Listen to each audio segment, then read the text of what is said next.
ఎందుకంటే అక్కడ ఒక మంచి మాట రాయబడింది, దావీదు పట్టణమందు నేడు రక్షకుడు మీ కొరకు పుట్టి ఉన్నాడు. ఈయన ఎవరంటే రక్షకుడు, రక్షించేవాడే రక్షకుడు. భక్షించేవాడిని ఏమంటారు?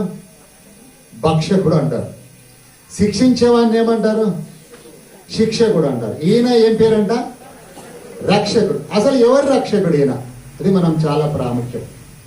ఎవరిని రక్షిస్తాడు అనేటువంటిది బైబిల్లో రాయబడింది. ఇంకో చోట, నేను పాపులనే పిలవచ్చి తినే గాని నీతిమంతులను పిలవరాలేదు. ఎవరి కోసం వచ్చాడంట? రక్షించడానికి.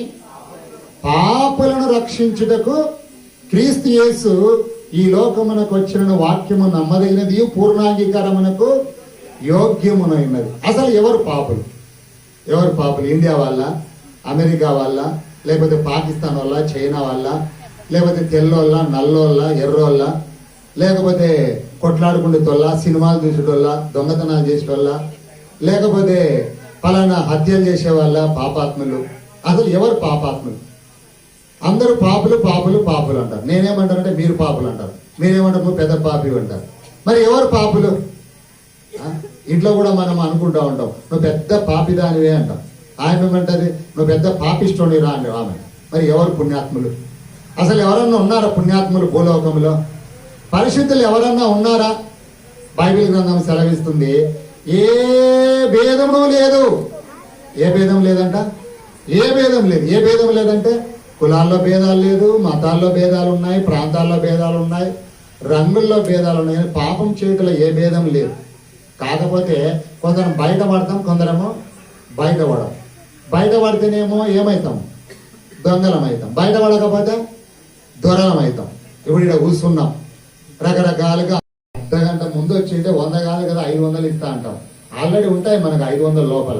ఏం చేయాలో వాడు ఇస్తే ఇచ్చినోడు అట్నే పోతాడు, మళ్ళీ మనకి ఇయ్యడు. కాబట్టి ఏం చేయాలా? ఒక అబద్ధం ఆడితే అది పని అయిపోతుంది మనకు కదా. అట్లా అంటే ఎగ్జాంపుల్ అన్నమాట. ఇలా ఎంచుకుంటూ పోతే ఎన్నో ఉన్నాయి మనిషికి కదా. కాబట్టి పాపాత్ములము మనం అందరం కూడా. అయితే పాపానికి వచ్చే ఫలితం ఏంటంటే బైబిల్ చెప్తుంది, పాపము వలన వచ్చు జీతం మరణం. మరణము అందరికి వస్తుంది. భూలోకంలో ఇంతవరకు ఎంతో మంది పుట్టారు, ఎంతో మంది చనిపోయారు. ఇక మనం కూడా పోవాల్సిందే. మరి జనవరి 1st ఉంటామో లేదో ఆ దేవునికే తెలుసు, మనకైతే తెలియదు. దేవుడు రాసి పెట్టింటే న్యూ ఇయర్లోకి వెళ్ళాలంటే వెళ్తాం, లేకపోతే వెళ్ళలేం, చెప్పలేం. ఏమో దేవుని చిత్తం అంతా కూడా కదా. సరే, ఏదేమైనా మన అందరికి కూడా మరణం ఉన్నది. అయితే ప్రత్యేకంగా బైబిల్ ప్రకారము పాపము వలన వచ్చు జీతం మరణము అంటే రెండవ మరణం.